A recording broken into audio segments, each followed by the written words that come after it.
Eh, perdón. Bueno, buenas tardes a todas y a todos quienes están conectados. Para mí es un gusto estar hoy en este conversatorio, haciendo la apertura del conversatorio que está en el marco de los 16 días de activismo por la eliminación de la violencia hacia las mujeres. La FEPUC, que para quienes conocen y no conocen, digamos, también es una federación, entidad de segundo grado, que nuclea a los 32 colegios, consejos y asociaciones profesionales de ley de la provincia de Córdoba, que ejercen las representaciones de esas 32 disciplinas en la provincia de Córdoba. Nosotros desde FEPUC venimos desde hace 5 años trabajando con nuestro observatorio de profesionales que indaga acerca de las condiciones laborales de nuestros profesionales cordobeses. Y uno de los primeros hallazgos que tuvimos fue verificar que en el segmento de trabajadores y trabajadoras profesionales se verificaban las mismas diferencias descritas en toda la literatura mundial, nacional, regional, etcétera, con respecto a las brechas de género, el techo de cristal y demás, lo cual nos llevó a profundizar nuestras investigaciones, presentar estos estudios en diversos organismos vinculados al área del trabajo, por ejemplo, en el Ministerio de Trabajo, en la Comisión Tripartita de Igualdad de Oportunidades, y también en el Ministerio de la Mujer, que esto fue a comienzos de 2020, donde se nos propuso hacer actividades conjuntas, firmamos un convenio y tuvimos a partir de ese convenio la posibilidad de hacer la capacitación en Ley Micaela para todos los integrantes de consejos directivos y personal de los colegios y consejos.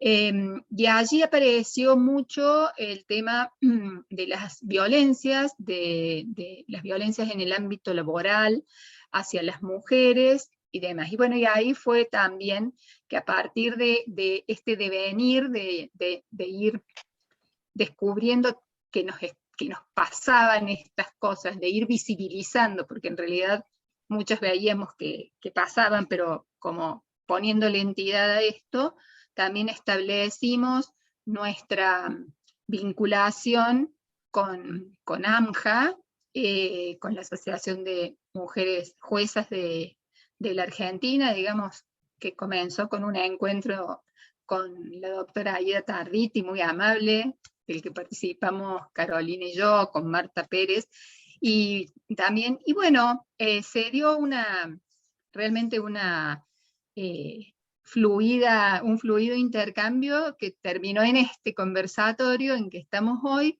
con la presencia de Laura Barale y de Raquel Martínez, que son las disertantes que hoy nos acompañan. Decir que María Raquel Martínez es asesora letra de niñez y adolescencia, violencia familiar y de género del Poder Judicial de Córdoba, y Laura Barale, jueza de control de falta del Fuero Penal del Poder Judicial de Córdoba. Y el abordaje ustedes habrán visto que lo hemos difundido como Generación Igualdad, que es el lema que ONU Mujeres toma para este año para la lucha contra la violencia hacia las mujeres. Así que bueno, yo refuerzo que las preguntas las ponen en el chat, nosotros las vamos a ir viendo y al final de las disertaciones vamos a dar lugar a ellas. Y nada, le paso la palabra entonces a Raquel y esperemos, estamos disfrutando de estos conocimientos que nos van a brindar. Muchísimas gracias, Nora. En primer lugar, agradecerle en nombre de la Asociación de Mujeres Juezas Argentinas, que es el capítulo argentino de la Asociación Internacional de Mujeres Jueces, que nuclea a millones de mujeres juezas en el mundo, agradecerles la invitación a conversar sobre materia de género. La materia de género es una materia que recién estamos empezando a desempolvar o a desarrollar, pese a que los feminismos comenzaron en los años 70 o incluso antes. Estamos recién en la Argentina tratando de bajar a la realidad un poco estos conceptos que a veces a lo mejor son abstractos, y en ese mismo sentido es que con Laura queremos conversar con ustedes en un lenguaje más accesible, más llano y más bajado a la realidad de lo que significa la cuestión de género, sobre todo atendiendo al auditorio calificado en el que nos encontramos, que son todas personas que tienen una colegiatura dentro de FEPUC, es decir, que tienen algunos estudios y que han explorado en algún grado el conocimiento. Sin embargo, tenemos que mencionar que nuestro programa que se enmarca en el convenio entre AMJA y FEPUC tiene como base o como escenario la propuesta de la Organización de las Naciones Unidas, que en 2015 propuso la Agenda 2030, se llama Agenda 2030 para el Desarrollo Sostenible, y que propone 17 Objetivos de Desarrollo Sostenible, o ODS, lo digo bien, que incluyen no solo la igualdad de oportunidades para las mujeres, sino el cambio climático y una serie, pobreza cero, agua potable, es decir, una serie de objetivos que la organización ha determinado que son indispensables para un mundo sostenible. En estos momentos en que nos está acosando una enfermedad que en muchas bibliotecas dicen que tiene que ver con esto del ambiente y con la poca sostenibilidad del ambiente, es importante que lo mencionemos para comenzar a conversar. Yo voy a, si me permiten un segundo, tratar de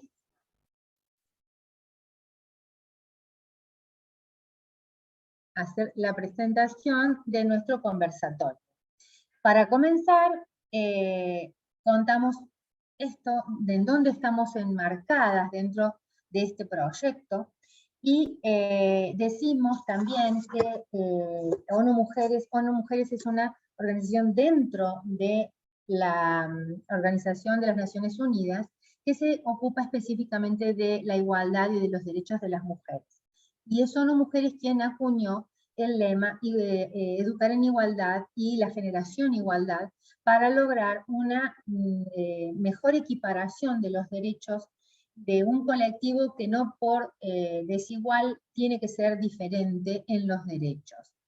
Entonces, hay determinados objetivos, entre los cuales hemos elegido para contarles los que a nosotros nos han motivado y nos motivan a hacer estos desarrollos, que es la igualdad de género, la reducción de las desigualdades, para que nadie se quede atrás, sin dejar a nadie atrás, es uno de los lemas de los 17 Objetivos de Desarrollo Sostenible. Entre ellos también se enmarca la paz, la justicia y las instituciones sólidas, y alianzas, como la que en este momento estamos llevando a cabo con FEPUC, para conseguir igualdad entre los géneros. Ahora le vamos a pedir a Laura que nos cuente cómo es el sistema de protección de derechos humanos de las mujeres en la Argentina y en la provincia de Córdoba. Así que le paso la palabra a Laura. Bueno, buenas tardes y reitero las gracias que ya dio Raquel. Espero no ser muy tediosa con esta parte normativa. De cualquier manera quedan abiertas a las preguntas por todo aquello que no se entienda.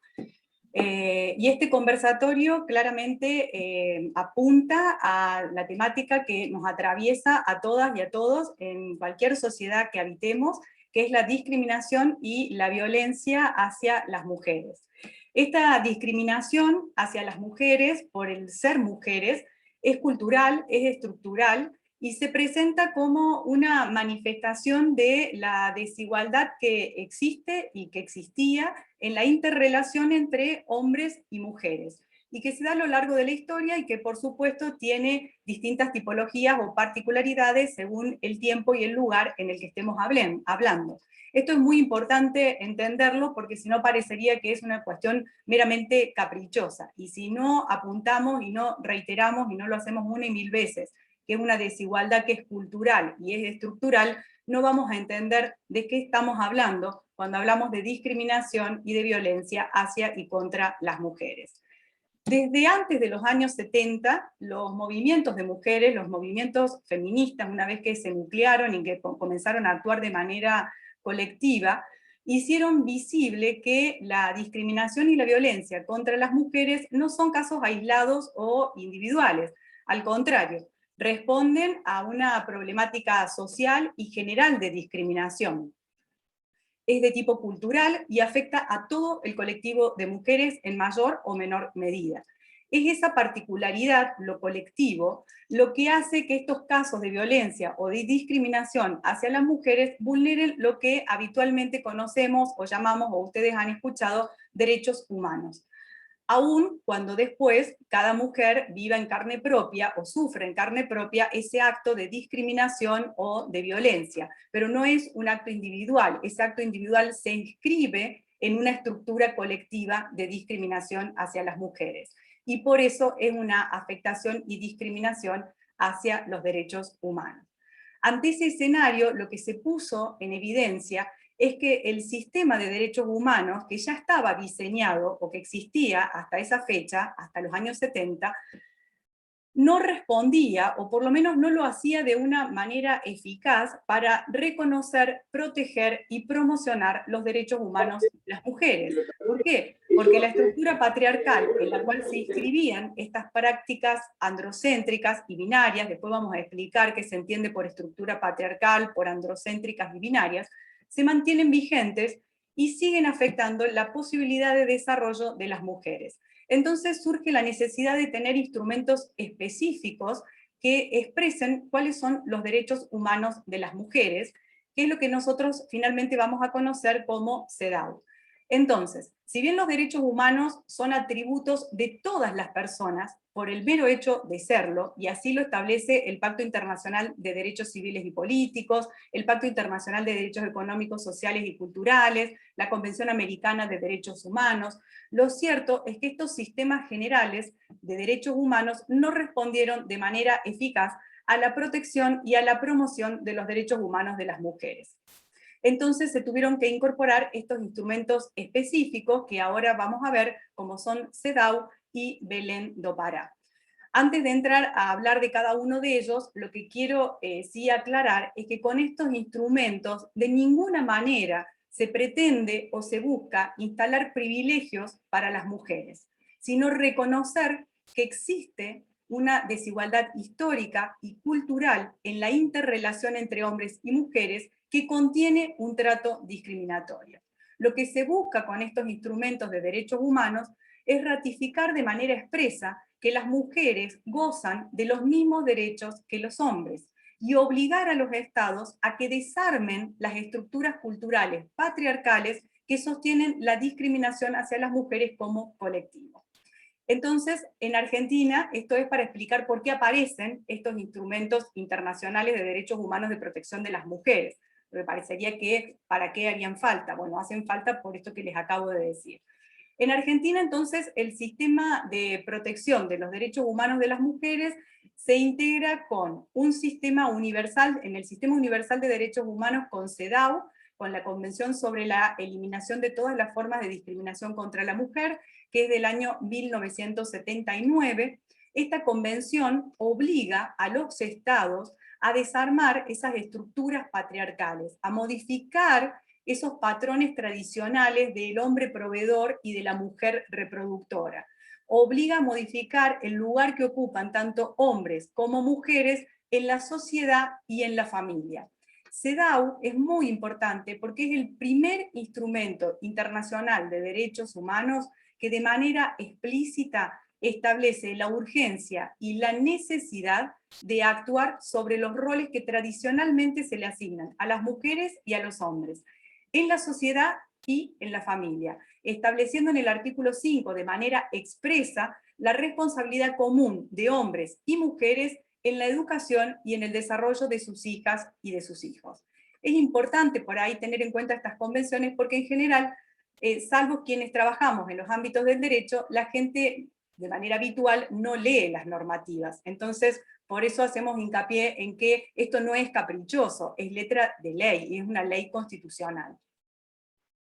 Esta convención se dicta en el marco de la Organización de Naciones Unidas, como bien les mencionó Raquel, forma parte del Sistema Universal de Derechos Humanos, y su órgano de aplicación es el Comité de CEDAW. Argentina ratifica esta convención con la vuelta a la democracia en el año 1985, y desde el año 1994 que tiene jerarquía constitucional. Esto significa, y es muy importante que lo tengan en cuenta, que cada uno de los artículos de esta convención, que es muy cortita, y que los invito y las invito a que la lean, vale como norma constitucional. Entonces, ¿qué pasa? El Estado no puede dictar leyes, sean nacionales, provinciales o municipales, ni establecer o sostener prácticas públicas o privadas que vayan en contra de esta convención. ¿Por qué? Porque eso sería perpetuar un trato desigual entre hombres y mujeres. Y en el caso de que así sea, el Estado argentino puede ser demandado a nivel internacional. Tengan en cuenta, esto se los aclaro, que en cualquier instrumento de derechos humanos, la igualdad y la prohibición de todo tipo de discriminación son los dos pilares básicos y fundamentales sobre los cuales se asientan estos instrumentos de derechos humanos. Y CEDAW no solamente trabaja la discriminación contra y hacia las mujeres, sino que también incorpora, a partir del año 2001, en la Recomendación General número 19, que la violencia hacia las mujeres en contextos de género, o sea, por el solo hecho de ser mujer, esa violencia que es cultural, también queda atrapada por la Convención porque es una forma de discriminar. Bien, eso es en el ámbito universal de los derechos humanos. Ahora también tenemos un ámbito regional, o sea, existe un ámbito regional de derechos humanos para América, otro para África, otro para Europa. A eso me refiero cuando hablo de un sistema regional de derechos humanos. En el sistema regional de derechos humanos americano se inscribe la Convención Interamericana para prevenir, sancionar y erradicar la violencia contra las mujeres, que generalmente se la conoce como la Convención de Belén do Pará, que Argentina ratifica en el año 1996. Esta convención solo se aplica en el sistema americano, no es aplicable de manera universal, eso ya se los aclaré, y obliga al Estado argentino a investigar y sancionar todos los hechos de violencia física, psicológica y sexual que se cometan contra las mujeres por su condición de mujer, por su condición de tal, ya sea que se cometan en espacios públicos, en espacios privados o en espacios domésticos.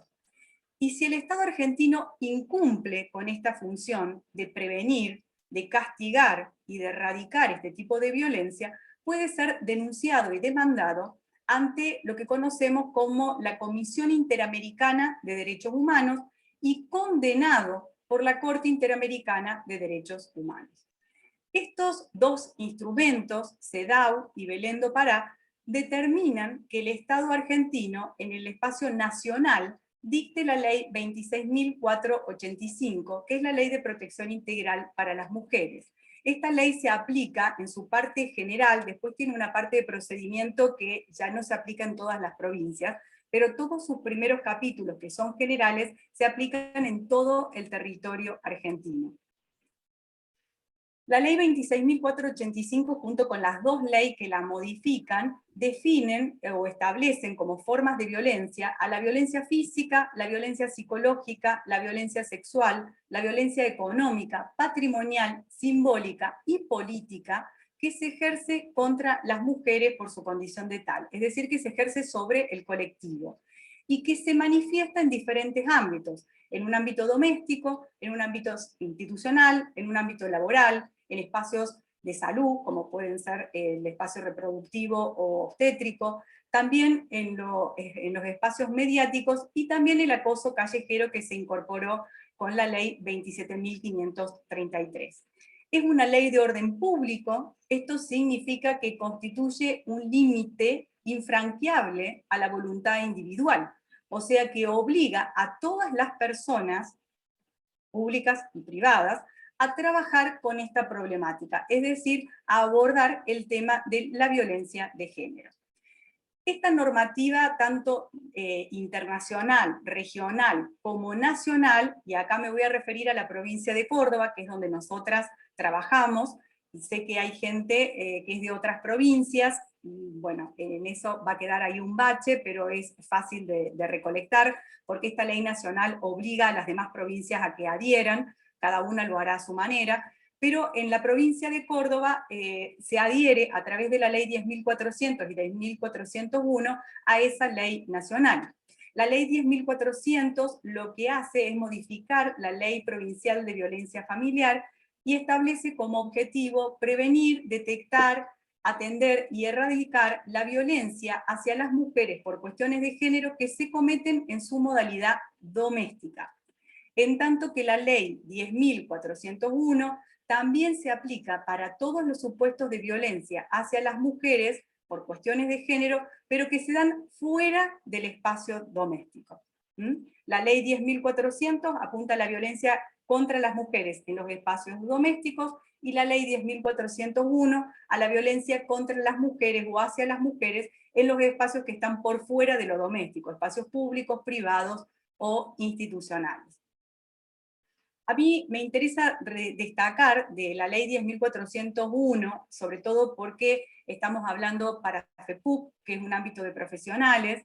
A ustedes como profesionales no les puede pasar por alto que el artículo 5 de la ley 10.401 establece que las personas que se desempeñen en servicios asistenciales, policiales, sociales, educativos, de justicia y de salud, y en general quienes desde el ámbito público o privado, con motivo o vocación de sus funciones, tomen conocimiento de un hecho de violencia en los términos de esta ley, o sea, de violencia hacia o contra las mujeres, por cuestiones de género, o sospechen fundadamente de su existencia, están obligados a formular de manera inmediata las denuncias que correspondan, aún en aquellos casos en que el hecho no configure delito, quedando liberados, en las hipótesis que correspondan, del secreto profesional a tales efectos. Y estas denuncias también pueden ser efectuadas por los sindicatos con personería gremial. Esto para ustedes es un dato que es sumamente relevante, que no les puede pasar por alto, porque es una normativa local de la provincia de Córdoba. Eso sí, ténganlo en cuenta. Estoy hablando de la ley de la provincia de Córdoba. Para quienes son de otras provincias, por las dudas testeen si este artículo encuentra reflejo en sus legislaciones locales. Y por último, también es importante mencionar en este escenario legal, si bien hay otras leyes que también podrían traerse a colación, pero para no hacerlo muy largo, que la normativa se complementa con la ley 26.743, que es la ley de identidad de género. ¿Por qué? Porque esta ley de identidad de género también viene a romper con uno de los armazones principales del sistema patriarcal, cuál es el binarismo heterosexual. En tanto, establece que toda persona tiene derecho al reconocimiento de su identidad de género autopercibida, que puede o no corresponderse con el sexo asignado al nacer, y al libre desarrollo de su persona conforme a esa identidad de género, a partir de la cual debe ser tratada e identificada. Entonces, como vemos, el sistema normativo argentino no resulta insuficiente en cuanto al reconocimiento de derechos. Lo que sí se observa es que a pesar de tener toda esta normativa, lo mismo sigue existiendo una brecha enorme entre la ley y la realidad que atraviesa a las mujeres en todos sus contextos, ya sean domésticos, laborales, públicos o privados. Y es que la realidad nos muestra que siguen existiendo discriminaciones hacia las mujeres. Y en concreto, ¿qué es lo que nos interesa a nosotros? Que son los espacios laborales. Si bien están compuestos por mujeres, su presencia siempre se reduce en términos generales, puede haber excepciones, pero no es la regla, se reduce en los cargos superiores, en los cargos jerárquicos, que es lo que dijo Nora, ese famoso techo de cristal. ¿Por qué? Porque si bien no van a encontrar en el sistema legal una norma que imponga una limitación explícita en la carrera laboral de las mujeres, sí existe una barrera cultural que frena el acceso de las mujeres a los altos puestos de trabajo. En parte porque hay una mirada estereotipada o prejuiciosa de que en general los hombres son más competitivos que las mujeres y gustan más por acceder a estos puestos de decisión o de cargos más altos. Y por otro lado, y no es un dato menor, y lo hemos visto reflejado en este momento por la pandemia y el aislamiento que contrajo la pandemia, que la maternidad muchas veces termina siendo una barrera cultural, ya que son las mujeres las principales responsables en la crianza y en las tareas domésticas. Entonces, si bien hay mucho más para decir sobre el sistema de protección de los derechos humanos de las mujeres, vamos a lo que nosotras también queríamos hacer hincapié, que es en las nociones generales que estructuran a este sistema normativo. Este sistema normativo, yo ya le adelanté algunas palabras como patriarcado, binarismo heterosexual, androcentrismo, si no lo dije. Pues bien, ese sistema normativo está integrado por todos estos conceptos. Entonces, el derecho a la igualdad nosotros tenemos en claro que no se va a lograr con escribirlo en una ley o en una norma. La igualdad de género, a su vez, tampoco es un problema que atraviesa únicamente a las mujeres. Es un problema que nos atraviesa y nos concierne a todos y a todas como sociedad. Y esa desigualdad hacia las mujeres se asienta sobre las bases de una sociedad que es patriarcal, heteronormativa y androcéntrica. Estos conceptos son fundamentales para poder examinar nuestra historia, nuestra sociedad actual, detectar los mecanismos de exclusión que sufrimos las mujeres por el solo hecho de ser mujeres, conocer sus causas, proponer soluciones que modifiquen esa realidad sobre la cual se asienta la discriminación y la violencia contra las mujeres. Estos conceptos, como ya les dije, fueron receptados por cada una de las convenciones que les mencioné, tanto por CEDAW como por Belén da Pará, como por el organigrama nacional y provincial. Ahora, sobre estos conceptos, que seguramente quienes hayan tenido alguna capacitación con Ley Micaela los han visto, siempre viene bien refrescarlos y traerlos a colación, porque si no es imposible hablar de discriminación hacia las mujeres o de violencia contra las mujeres si no entendemos que vivimos en una sociedad patriarcal y qué significa esta sociedad patriarcal. Pues bien, el modelo de una sociedad patriarcal conlleva un reparto desigual de poder en el trato entre hombres y mujeres. La sociedad patriarcal se organiza de manera política, económica, social y cultural a una sociedad sobre la idea del liderazgo y de la autoridad en cabeza de un varón. Por lo tanto, es un modelo que es sexuado y es heteronormativo. ¿Por qué? Porque sobre él se asienta la supremacía del varón con relación a la mujer. Esa supremacía hace referencia a un varón culturalmente, no estamos hablando de que el varón esté físicamente parado sobre la mujer, eso nos lleva a decir, bueno, si no tengo una mujer totalmente sometida, que prácticamente pasa a ser una cosa, entonces no hay violencia de género. Ese es un error conceptual. Esa supremacía del varón con relación a la mujer de la cual se habla es cultural, está posicionado culturalmente en un escalón superior frente a la mujer, por el solo hecho de que él es varón y de que ella es mujer. ¿Y por qué? Porque esa sociedad patriarcal se afirmó y se reafirma sobre estereotipos. Después ya Raquel va a volver sobre este tema, pero los estereotipos son categorías sociales a partir de las cuales se les atribuyen propiedades a los miembros de un grupo por el solo hecho de formar parte de ese grupo. ¿Qué significa esto? que a los varones se les asignaron características que llamamos, entre comillas, masculinas, por el solo hecho de pertenecer a ese grupo, ser varones. Y a las mujeres se les asignaron características, entre comillas, femeninas, por el solo hecho de pertenecer a ese colectivo, mujeres. Ahora, ¿qué pasa?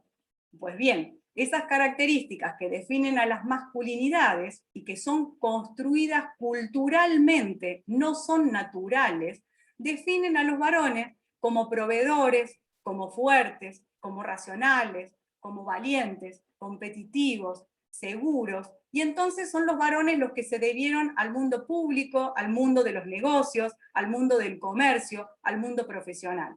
En tanto que al mundo femenino describe a las mujeres como sensibles, emocionales, tiernas, inseguras, débiles, románticas, y por eso quedaron relegadas al mundo doméstico y a maternal. Ahora, lo cierto es que las personas, más allá de la identidad de género autopercibida y de la orientación sexual que tengan, no necesariamente nos identificamos con esos adjetivos que les son asignados a lo masculino o a lo femenino, o al menos no con todos. No todas las mujeres se identifican con esos adjetivos que se dicen femeninos, y no todos los varones se identifican con esos adjetivos que hacen a lo masculino. Y reparemos que seguimos hablando en un término binario, ¿no? No estamos incorporando las diversidades sexuales, que eso es un factor que viene a romper también con estas estereotipaciones de femenino-masculino. Pues bien, se quedaron ya hoy vetustas, hoy no responden a nuestras estructuras sociales, quedaron anacrónicas, y además lo bien que han hecho, porque encima son discriminatorias. Entonces, estos adjetivos responden a un sistema binario de varón-mujer que se correlaciona con masculino-femenino, cuando en realidad esas características son características que hacen a los seres humanos en general y que se pueden ver en cada persona reflejadas de maneras indistintas y que se relacionan o se presentan de manera distinta.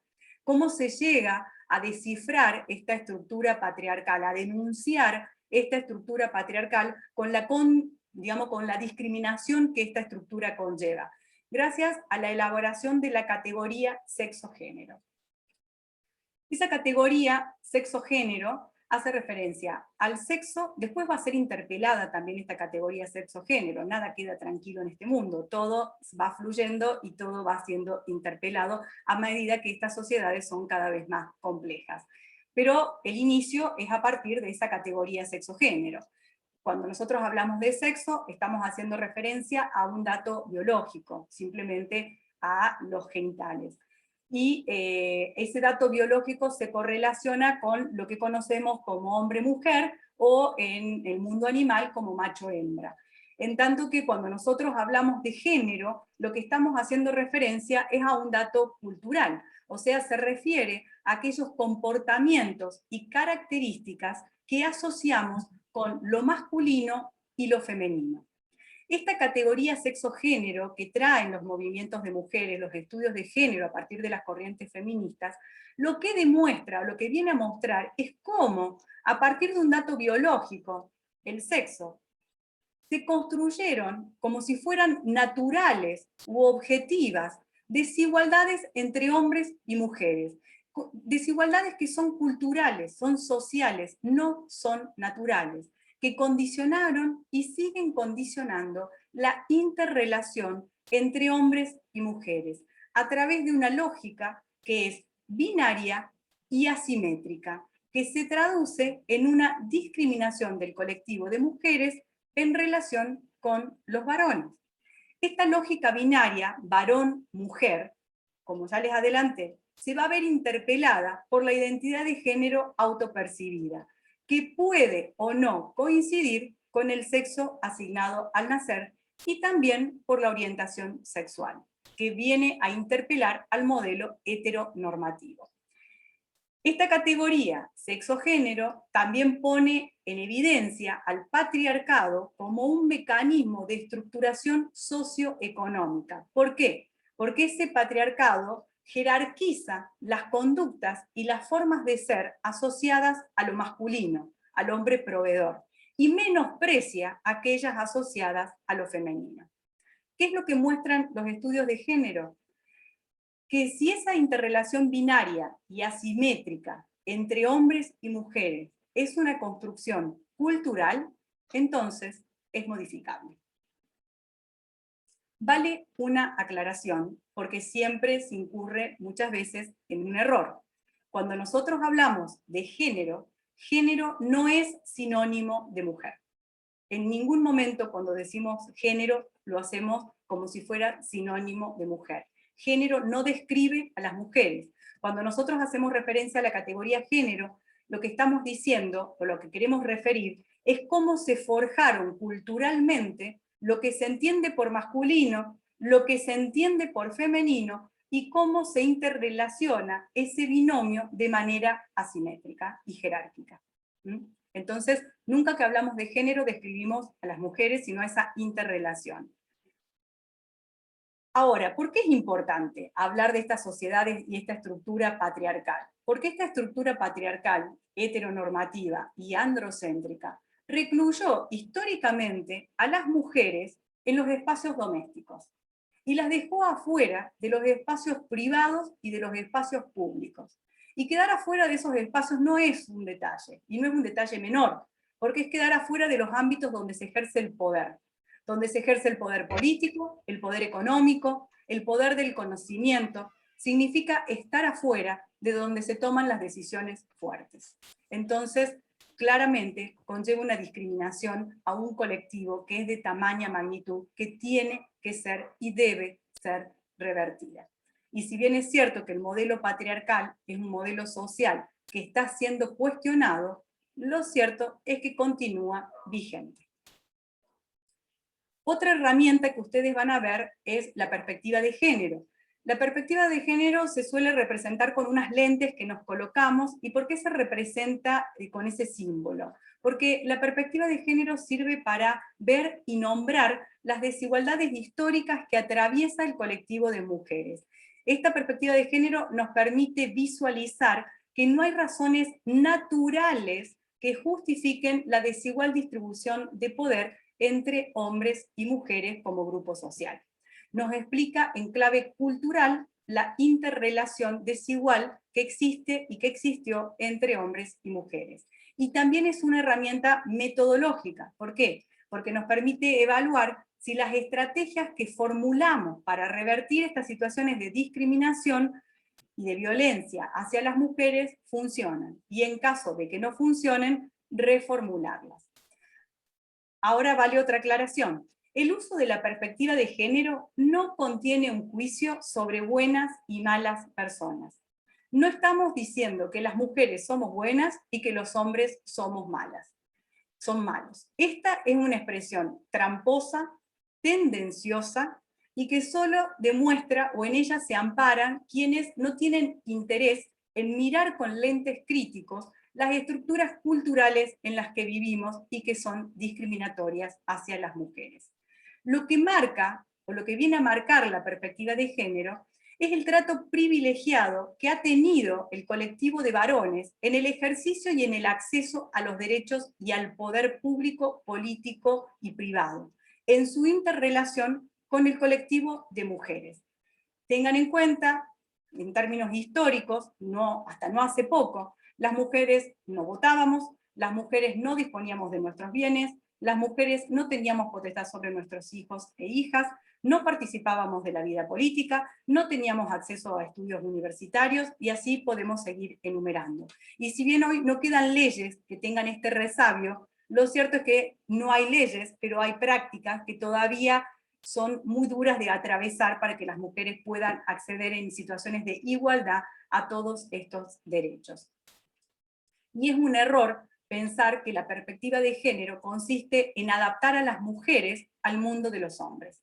La perspectiva de género justamente viene a interpelar las lógicas de relación que se dan entre el mundo de mujeres y hombres y a reformularlas, teniendo en cuenta también a las diversidades. A su vez, este abordaje de discriminación y violencia contra las mujeres rompe con un concepto muy importante que es el de privacidad. Esa idea de que lo que ocurre puertas adentro de la casa, se resuelve puertas adentro de la casa. Esta ruptura es importante porque viene a reafirmar que la violencia contra las mujeres no es un problema individual, que solo involucra una relación íntima o particular, sino que aunque se dé en un espacio doméstico o aunque se dé en un espacio laboral, es un problema colectivo y entonces responsabiliza a la sociedad y al Estado para solucionarlo. Dejamos de ver al hombre violento en su vínculo particular para ver a una sociedad estructurada sobre una base patriarcal violenta. Y cuidado, que por fuera de la perspectiva de género, no es que hay neutralidad u objetividad. Muchas veces nos vemos tentados de decir, bueno, pero busquemos objetividad, seamos neutrales. No, salgamos. No, por fuera de la perspectiva de género, lo que hay es una perspectiva sexista. No hay objetividad o neutralidad. Por último, así ya le paso la posta a Raquel y perdón que me haya excedido de esta manera, otro concepto y el último importante a tener en cuenta es la interseccionalidad, que es la discriminación múltiple.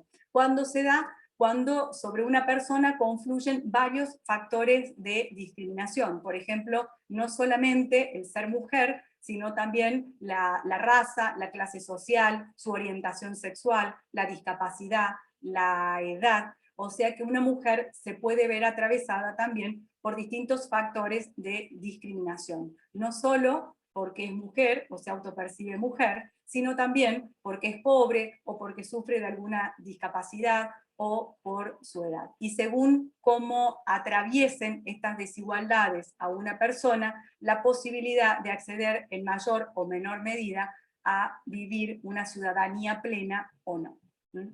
Entonces, los y las invito a romper un poco con estos prejuicios que tengan sobre el tema, y más aún a creer que los estudios de género, la perspectiva de género, solo se ocupa de las mujeres, porque no es así.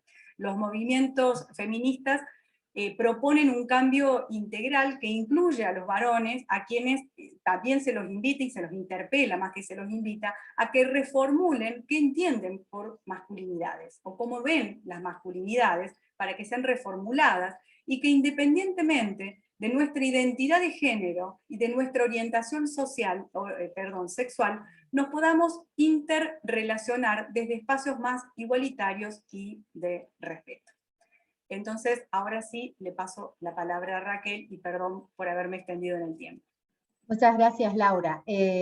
Laurita recién explicó claramente lo que significan los estereotipos, y en este punto tenemos que reflexionar todos los que están escuchando, porque este es el punto más especial de la violencia de género. Ya no existen leyes, ya no existen normas estructuradas que nos dejen afuera a las mujeres de la cuestión social, política y laboral.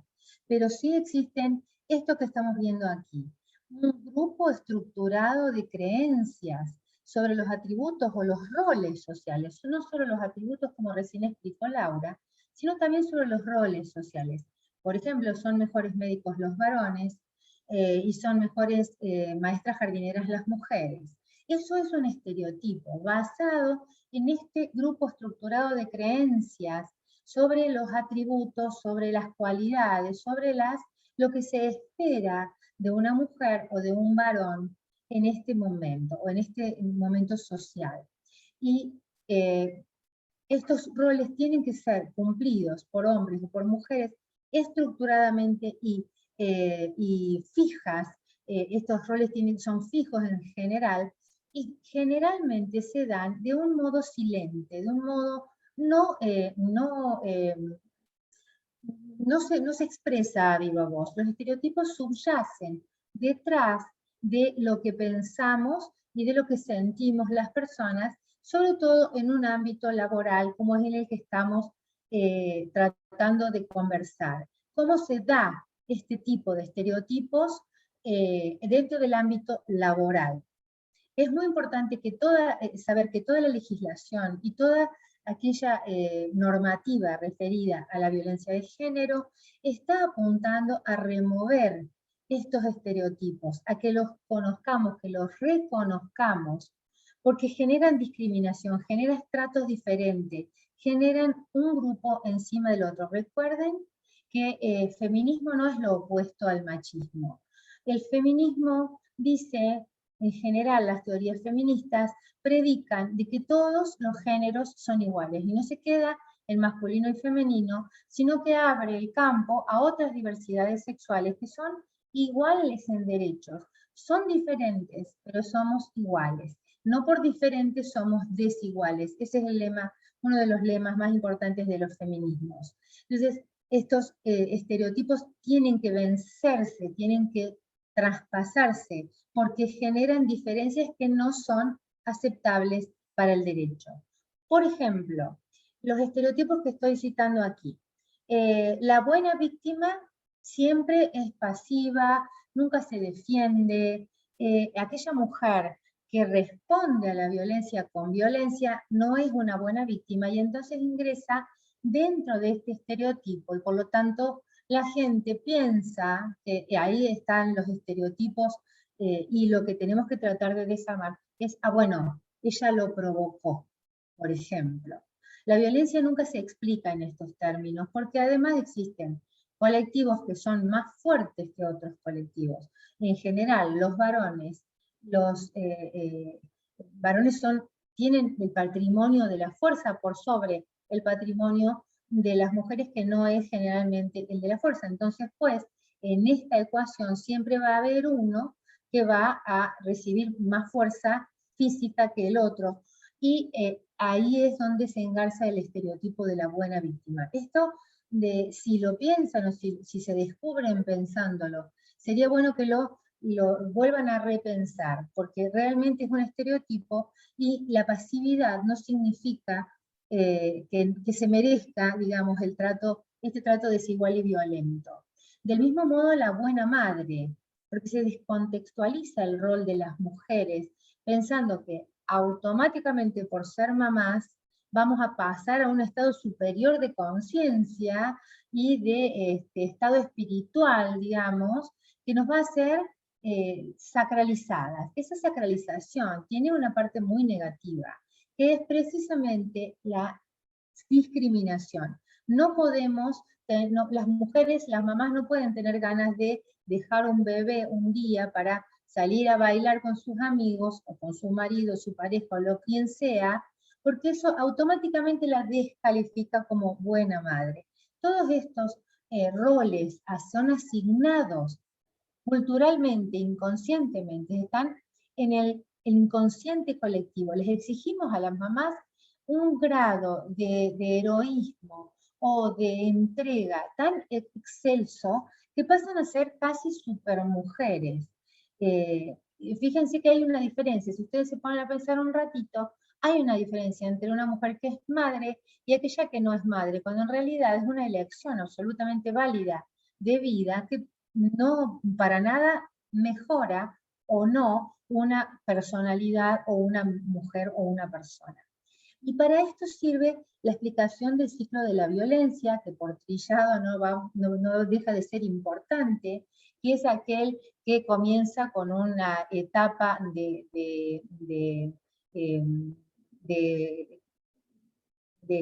generar conductas o malestar de violencia. Luego viene el estallido, en donde se produce puntualmente la violencia física o psicológica o simbólica, etcétera, las demás clases de violencia, o laboral, porque existe la modalidad de género con la modalidad laboral, que es la que a nosotros nos interesa marcar en esta charla. Luego de eso viene el arrepentimiento del agresor, porque realmente, como dijo Laura bien hace un rato y explicó, no existen realmente unas diferencias que justifiquen un trato desigual. Entonces el agresor se da cuenta de que no existe y entonces se arrepiente, pide disculpas y promete no hacerlo más, que es la fase denominada luna de miel. Este ciclo se retroalimenta de sí mismo y en general la mayoría de las personas que piensan este tipo de fenómenos, como Hilda Marchiori, por ejemplo, que es una criminóloga cordobesa sumamente respetada y que tiene también un estudio sobre victimología muy importante, ella dice que la violencia siempre es en espiral, es decir, que va siempre increyendo, siempre alentando la propia violencia hasta llegar a la muerte, a la lesión física o a una lesión más severa. Es decir, que este ciclo de violencia hay que cortarlo de alguna forma, porque siempre es espiralado y siempre lleva a una consecuencia más negativa que con la que empezó. Es decir, se empieza de violencias pequeñas y llegan a violencias extremas. Siempre, este es el ciclo de la violencia en general. En cualquier ámbito que ustedes lo observen o que ustedes lo sufran, la violencia se da de esta forma.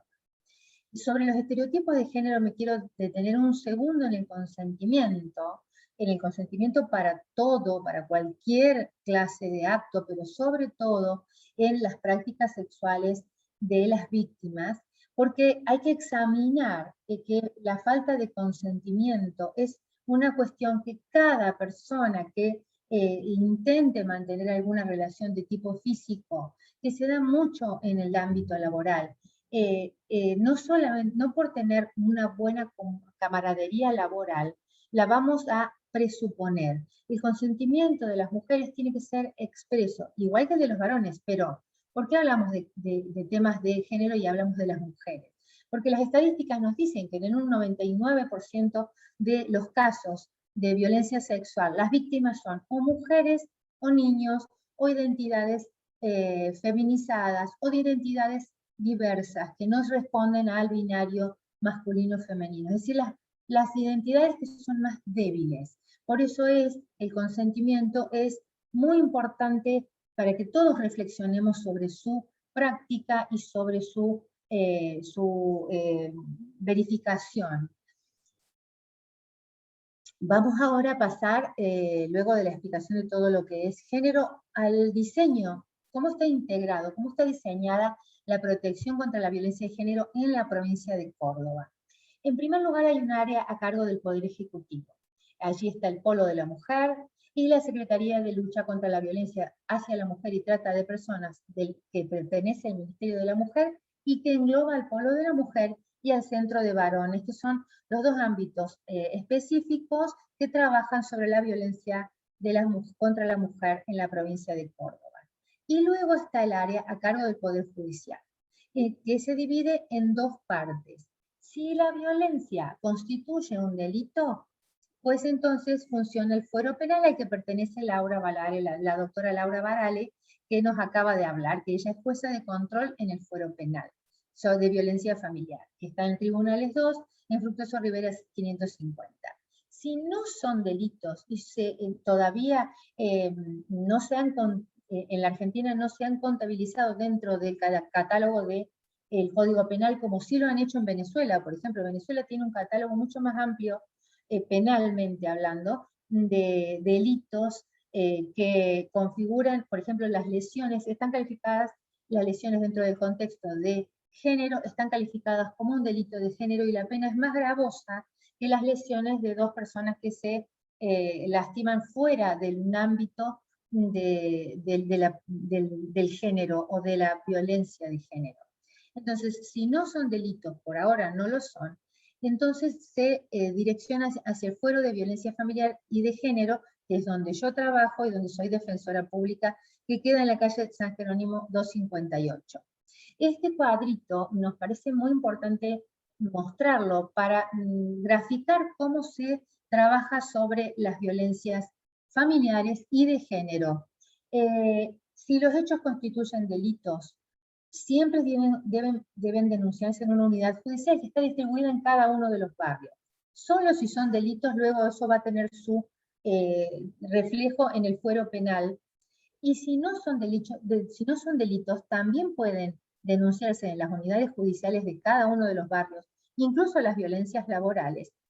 Y además, estos hechos que no constituyen delitos tienen otras bocas de entrada al Poder Judicial, que son el Polo de la Mujer en Entre Ríos 680, la Mesa de Entradas de Denuncias de Violencia Familiar y de Género en el Tribunal que es específico de San Jerónimo 258.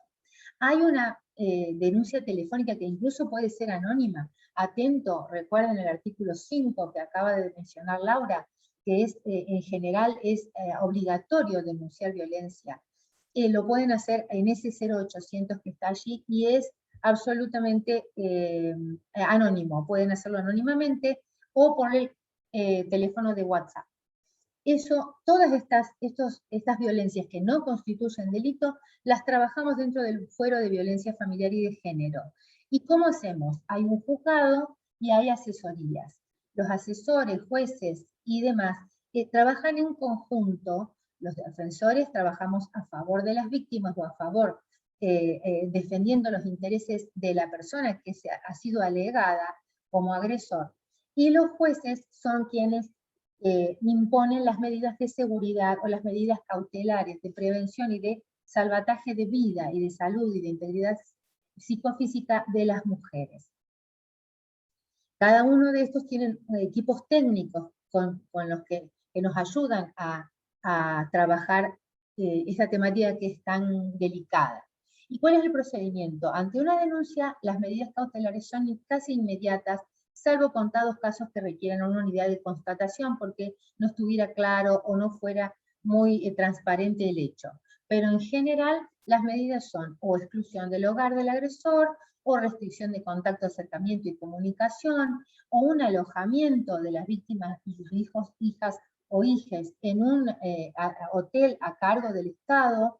También están los dispositivos electrónicos, tanto el dispositivo Salva, que es el famoso botón antipánico, como el dispositivo Dual, que es la pulsera, la tobillera electrónica, la incautación de armas, si tiene armas el agresor, la intimación fehaciente para que el agresor cese en su actitud de agresión.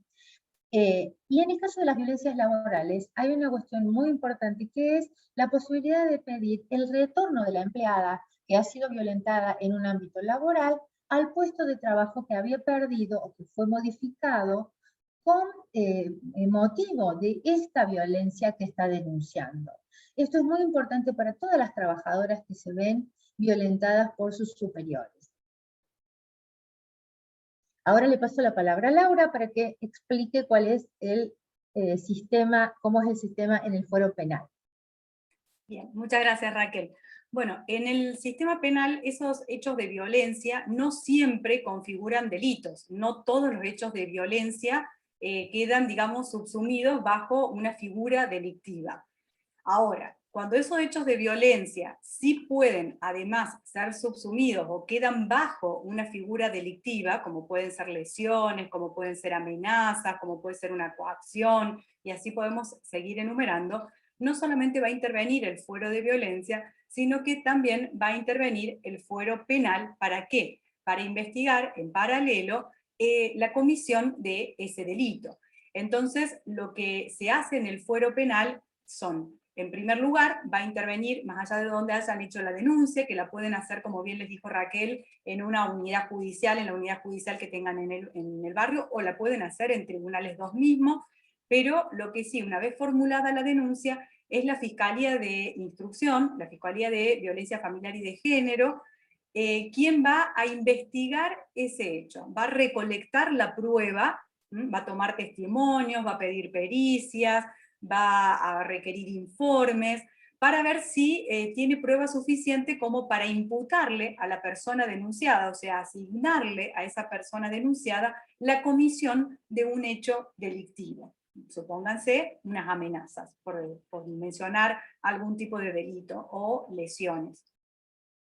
En esa actividad que lleva adelante la Fiscalía, que es una actividad de investigación, para después ver qué hace, si acusa, si tiene prueba, o sobresee y desvincula a la persona denunciada si no logró acreditar con prueba la comisión de ese delito, intervienen dos instancias jurisdiccionales, que es el juzgado de control, que es donde yo trabajo, y la Cámara de Acusación. Lo que hace el juzgado de control y la Cámara de Acusación es, como bien lo indica su primera palabra, es controlar la actividad del fiscal, o de la fiscal.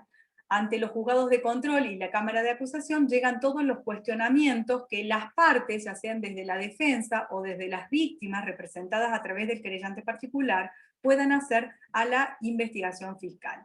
O si no, la misma Fiscalía debe recurrir al juzgado de control cuando necesita llevar adelante aquellos actos procesales que por cuestiones constitucionales necesita la autorización de un tribunal, de un juzgado, como por ejemplo cuando requiere allanar un domicilio, ya sea para secuestrar un arma o para detener a la persona involucrada. Entonces necesita de la autorización del juzgado de control para poder ingresar a ese domicilio. Supongamos que esa actividad de investigación que lleva adelante la Fiscalía le permite decir que efectivamente tiene prueba suficiente como para sostener que esta persona denunciada cometió ese delito, y ese delito a su vez configura un hecho de violencia contra la mujer, o sea que se subsume también en la categoría del género, entonces va a formular una acusación. Y esa acusación se va a llevar adelante ante la Cámara del Crimen, que es quien va a finalmente juzgar a esta persona por ese delito denunciado y a establecer si lo condena o no. O sea, si lo puede condenar o lo puede absolver si no lo logra acreditar con certeza la existencia de ese delito.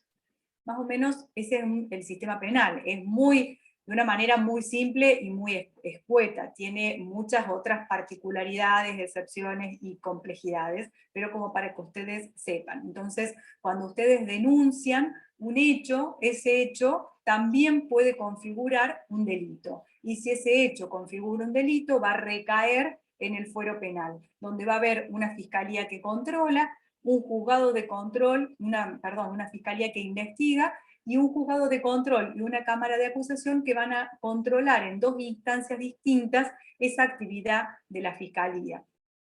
Y finalmente, si se formula una acusación en contra de esa persona que ustedes denunciaron por la comisión de un delito, va a ser la Cámara del Crimen quien lo juzgue.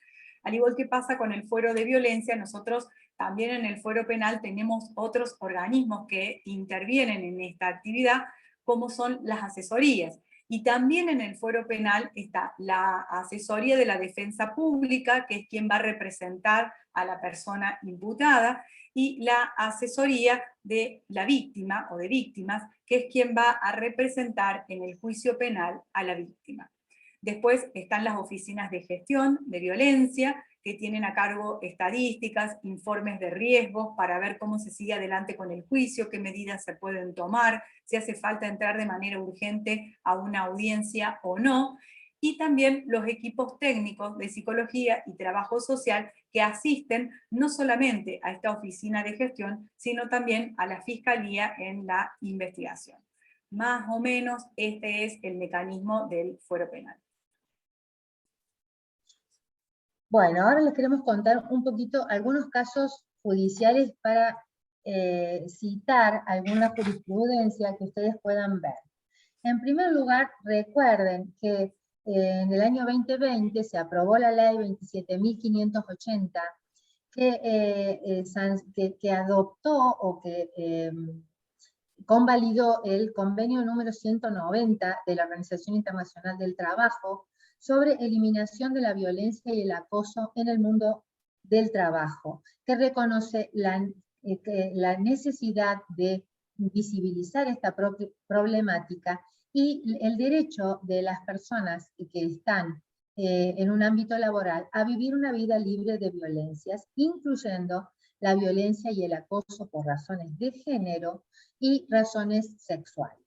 Y aquí les quiero contar, dentro del ámbito de los juzgados de violencia de género, hay un caso que salió recientemente, un fallo de un juzgado que condenó a la Municipalidad de Córdoba a pagar una multa en dinero de un monto elevado para una persona trabajadora por hechos de violencia de género con modalidad psicológica y sexual y modalidad laboral. Dentro del ámbito de trabajo se desplegó esta violencia que ejercía el jefe sobre dos empleadas.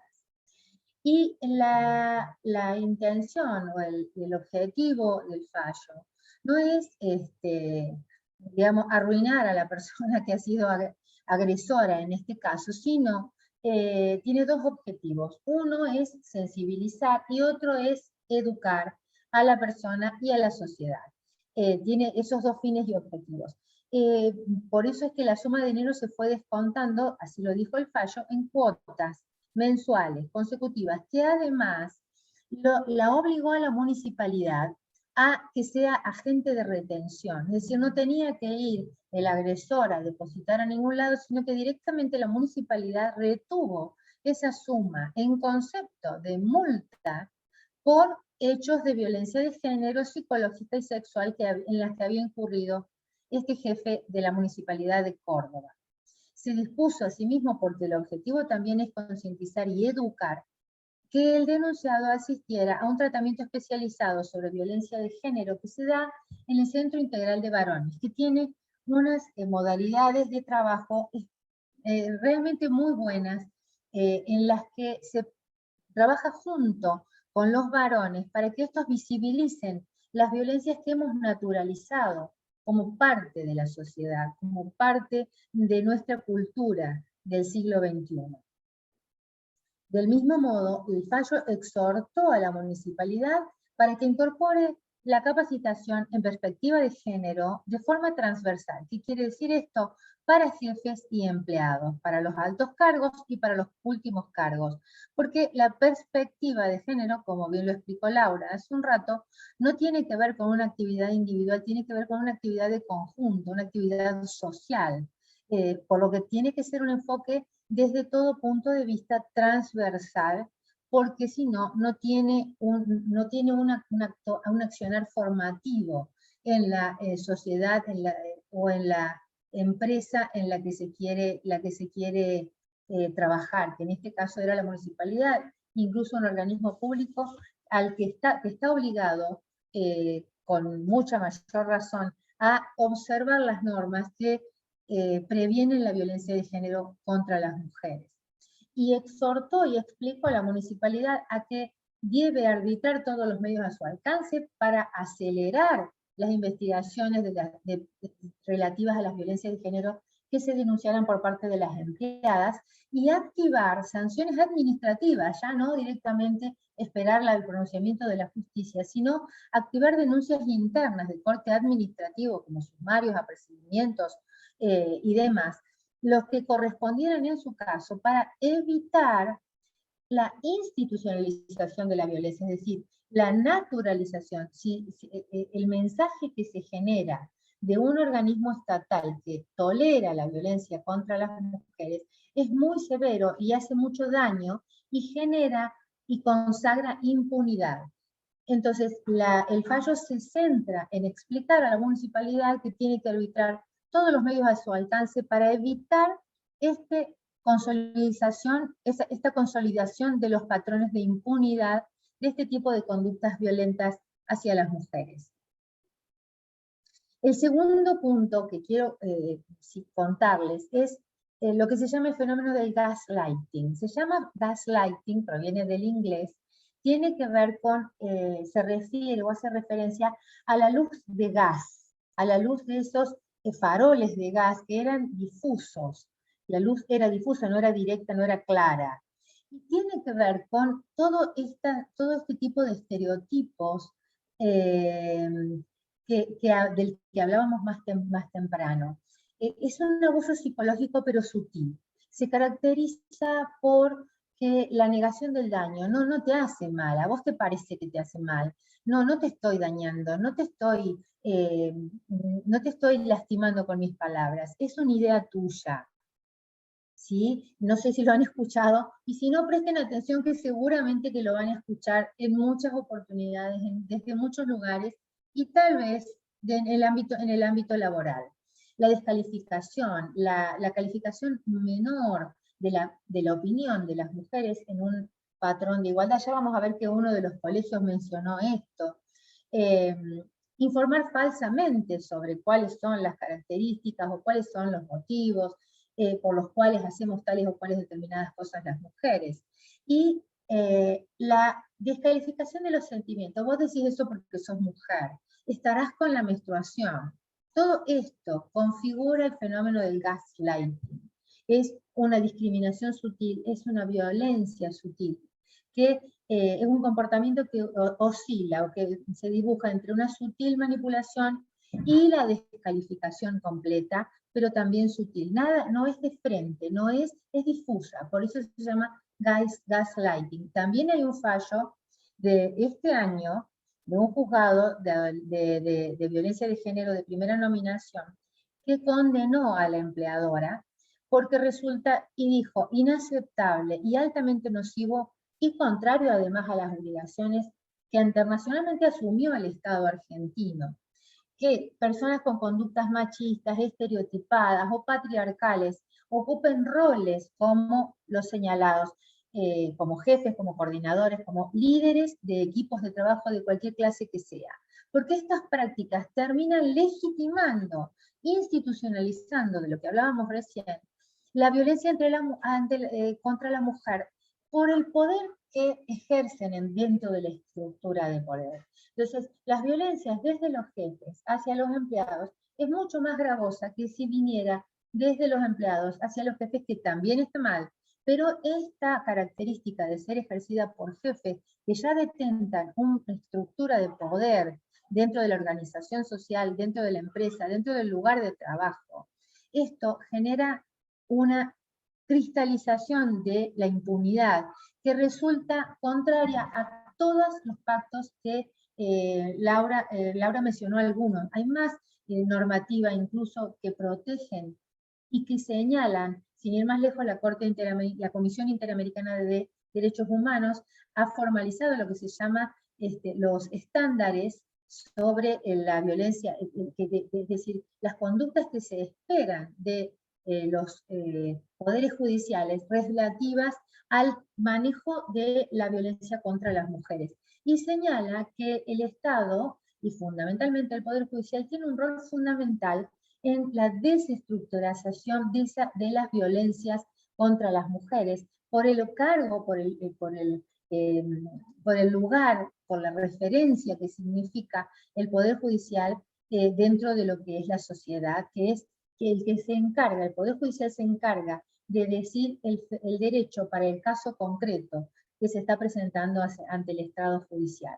Por eso es que es tan importante que nos ayuden, ya sea desde desde el propio sentimiento de víctima, es decir, sufriéndolo personalmente a la violencia, o ya sea viendo cómo se ejerce violencia sobre otra persona, que nos ayuden entre todos, solamente entre todos vamos a poder desarticular la violencia contra las mujeres. Recuerden que este no es una cruzada contra varones.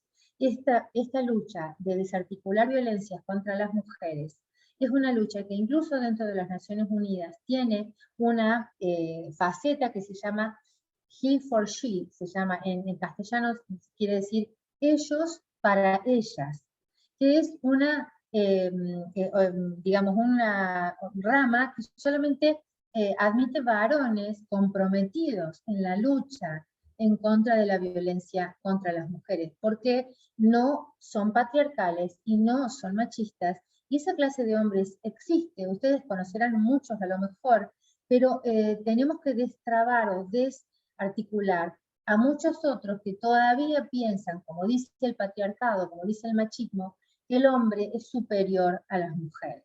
Y en esa lucha es que los convoco a todos. Ahora le doy la palabra a Laura para que cuente un caso puntualmente del Foro Penal. Bien, gracias Raquel. Bueno, a mí me interesaba traerles este caso del Foro Penal porque es un caso que también se da en un espacio laboral. Aquí se ejerció una violencia extrema a nivel psicológico, un acoso moral, en contra de una empleada en un espacio de telemarket, donde esta mujer terminó con una carpeta psiquiátrica, después terminó renunciando y se le diagnosticó un trastorno por ansiedad generalizada con crisis de angustia y pánico. Que configura un delito. Las lesiones no solamente como delito, no solamente son lesiones físicas, sino que también incluye las lesiones de tipo psicológicas. Entonces quedó catalogada como lesiones graves que están previstas en el artículo 90 del Código Penal. Esta causa se investiga, la Fiscalía acusa tanto al supervisor, que era quien ejercía los actos de violencia contra esta mujer y otras empleadas también, y acusa al jefe. Al jefe no porque haya ejercido los actos, sino porque esta persona, sabiendo que existía este trato violento, omitió actuar pudiendo hacerlo en su calidad de jefe, y no intervino, no los impidió, no puso un límite, y dejó que el supervisor siguiera adelante con su trato violento de tipo psicológico, con todo su hostigamiento. La Fiscalía investiga, acusa a estas dos personas por lesiones graves, a uno por su conducta activa y al otro por su conducta omisiva. El juzgado de control que intervino en su momento consideró que no había delito. La víctima entonces apela, que es un recurso que tiene la víctima, ante lo que yo les mencioné antes, la Cámara de Acusación, y la Cámara de Acusación resuelve que sí existe delito y que estaba lo suficientemente probado como para que estas dos personas vayan a juicio. La víctima lo que denunciaba era que el supervisor era una persona sumamente grosera, arbitraria, agresiva, era una persona impulsiva, manipulador, que abusaba de su superioridad jerárquica. Cada vez que pasaba al lado de ella le soltaba el cabello o le hacía masajes en la espalda, le hacía comentarios groseros con doble intención. Mientras estaba atendiendo a los clientes, que era por teléfono, le pateaba el basurero, le tiraba los papeles, frente a lo cual no podía reaccionar porque estaba atendiendo a los clientes. Esta conducta se repetía y era sostenida a lo largo de todo el tiempo y de todos los días que se llevaba adelante en el trabajo. Esos malos tratos a su vez eran conocidos y eran tolerados por quien era el jefe de este supervisor y de esta empleada. Y omitió actuar, sabiéndolo, no hizo absolutamente nada. Y se concluyó, por los informes psicológicos, que esos malos tratos que recibía del supervisor, como la omisión de actuar del jefe, a quien ella le había contado y a quien ella había recurrido para que intervenga a los fines de evitar que esta situación continúe, fueron los que les causaron estas lesiones en su salud mental. Entonces, de esta manera, la Cámara de Acusación concluyó que este hecho de violencia psicológica que contrae unas lesiones graves en la salud de la víctima, también se enmarca en un hecho de violencia contra la mujer, y consideró que se daba en un espacio laboral, en un binomio de superior e inferior, porque se trataba de sus jefes, ambos dos, uno como supervisor y otro como jefe, digamos, por encima del supervisor, quienes habían ejercido este tipo de violencia. Y que las expresiones que se utilizaban al cometer los hechos, como decirle loca, que es una expresión que se suele utilizar para dirigirse a las mujeres cuando se trata de mujeres que no asumen un comportamiento, digamos, de sumisión, sino que son mujeres de carácter, entonces se las asume como mujeres locas, temperamentales, y que buscaba de esta manera someterla. También le profería frases o expresiones que son humillantes y que se inscriben en la violencia de género, cuando le refería podemos arreglar de otro modo, podemos arreglarlo de otra manera, o le decía, le contaste a tu marido que te hice llorar. Entonces todas estas acciones, como tocarle los hombros, desatarle el cabello, en definitiva la implicaban o contenían no solamente hechos de violencia de tipo psicológico, sino que esos hechos de violencia de tipo psicológico también se inscriben en ese contexto de violencia de género, ¿sí? No lo hacía con los empleados varones, solo lo hacía con las empleadas mujeres. Y las frases que utilizaba, los modos que utilizaba, claramente se dirigían hacia las mujeres. No eran los varones a los que le tocaba el pelo, no eran los varones a los que le decía loco, no eran los varones a los que les preguntaba si los había hecho llorar y les había contado a sus parejas que los había hecho llorar. De esta manera, la Cámara de Acusación también sostiene, como bien lo refirió Raquel, que no se trata de casos individuales, que si bien es una mujer, o en este caso había 4 mujeres más que lo habían sufrido a este tipo de violencia, pero si bien son estas mujeres quienes lo sufrieron en carne propia a estos hechos, lo cierto es que si estos hechos no se investigan y no se castigan, lo que hacen es reforzar la discriminación que existe contra las mujeres y el maltrato contra las mujeres. Por eso la respuesta es colectiva y también es social. Y esta violencia hacia las mujeres, entonces, en estos contextos de género, no debe ser tolerada y no puede quedar impune, porque es una forma, si quedara impune, de seguir justificándola. Y el Estado argentino incumpliría, como también lo señaló Raquel y como lo dijimos al principio, con las obligaciones internacionales que asumió al ratificar tanto CEDAW como Belén do Pará. El Estado argentino asumió la obligación de erradicar la violencia contra las mujeres. Y en concreto en este caso, la responsabilidad recaería sobre el Poder Judicial, que en lugar de actuar y de condenar estos hechos, los deja pasar. Y de una manera de dejarlos pasar o de considerarlos que no están lo suficientemente probados, también es una forma de sostener la impunidad de este trato violento. Bien, nosotras les formulamos a los colegios profesionales algunas preguntas. Una de ellas era si consideran que una capacitación que problematice las desigualdades de género impactaría en su trabajo. Los colegios han ido contestando y a nosotros nos llamó la atención y nos interesa traer en primer lugar la respuesta del Colegio de Odontología. Y nos llamó la atención porque es muy paradigmática y muestra lo que venimos hablando durante esta hora y cuarto, hora y media, ya no sé cuánto tiempo llevamos, de cómo no se visualiza la violencia y la discriminación hacia las mujeres. La negación que hay hacia ese tipo de trato discriminatorio, la ceguera que se contiene al mirar a la sociedad de una manera para nada crítica. Nos impactó mucho cuando sostienen que en su trabajo no hay desigualdad de género. Básicamente, en lugar de ponerse los lentes de género, de la perspectiva de género, lo que tienen son unas antipatas. O sea, no están viendo la realidad por la cual atraviesan.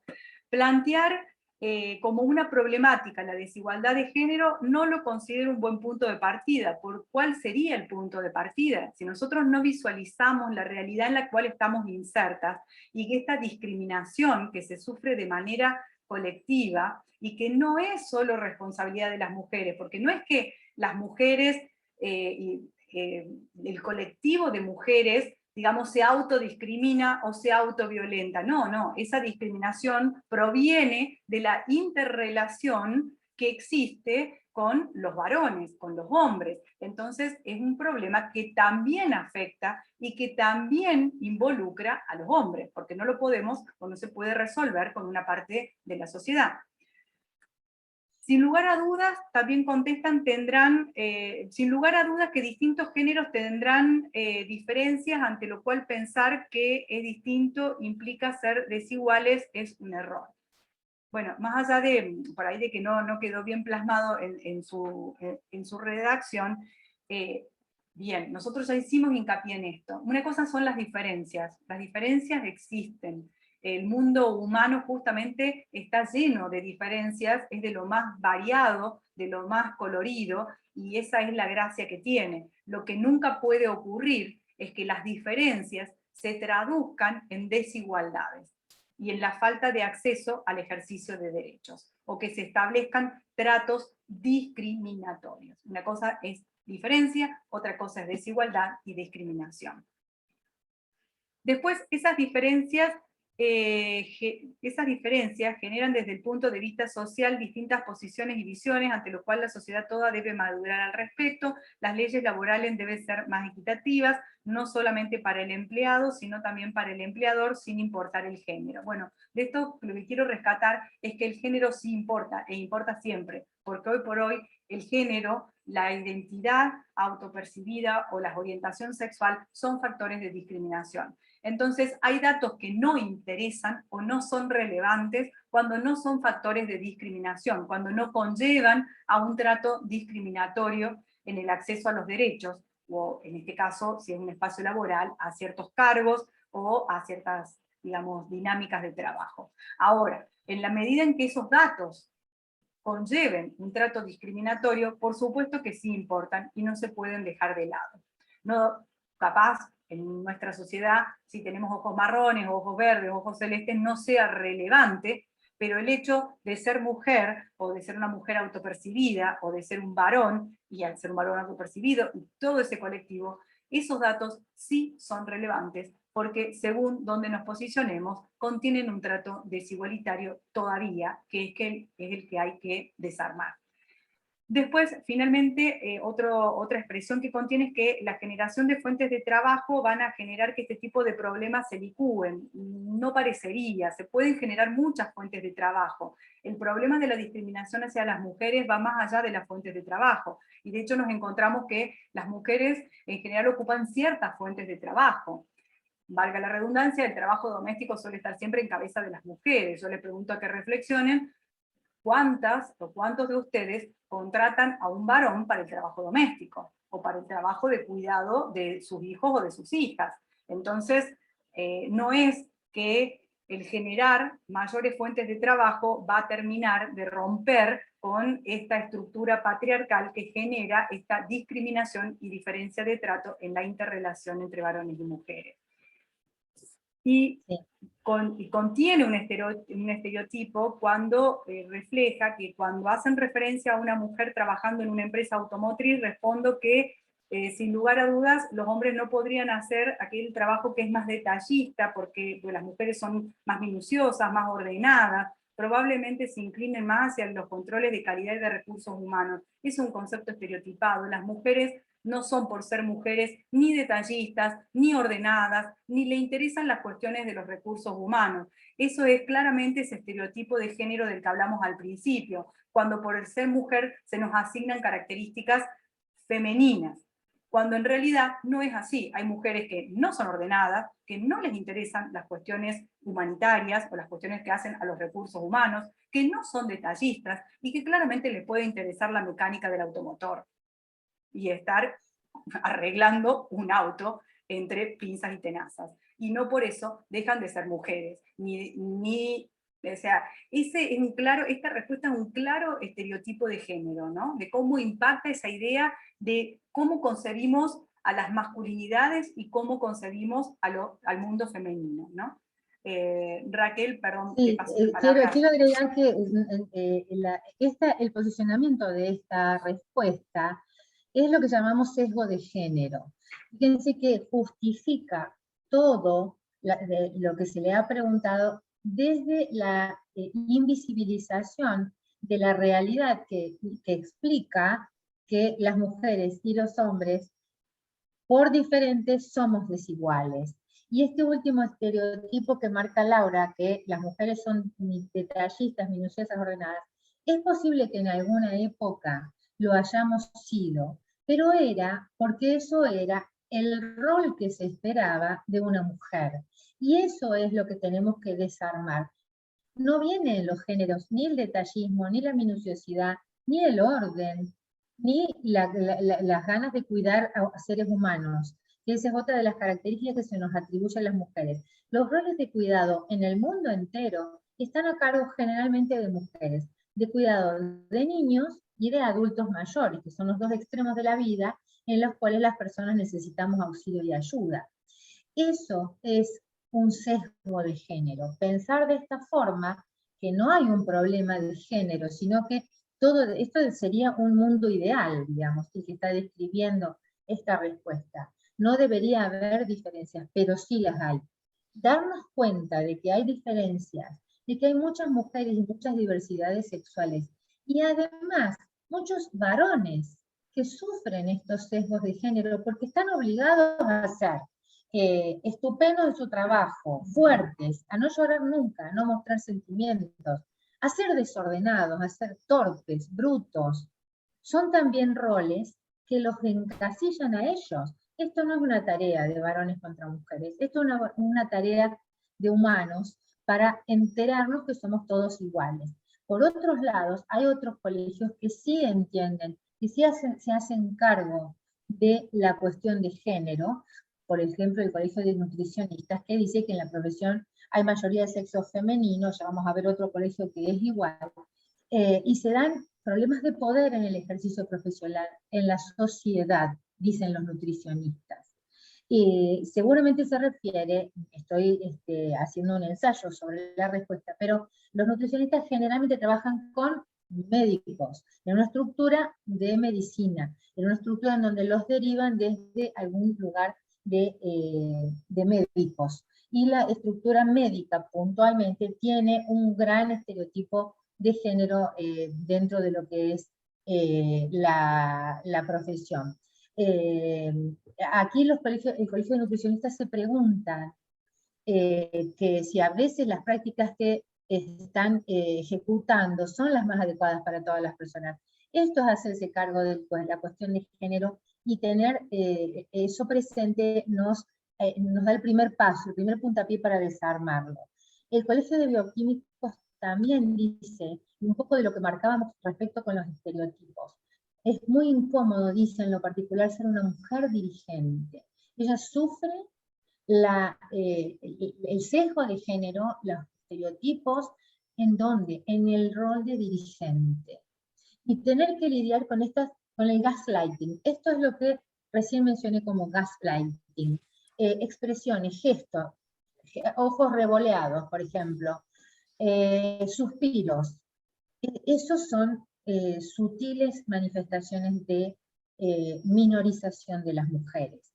El solo hecho de ser varón les dice, esta persona hace que todo el tiempo le diga, vos lo que tenés que hacer es tal cosa.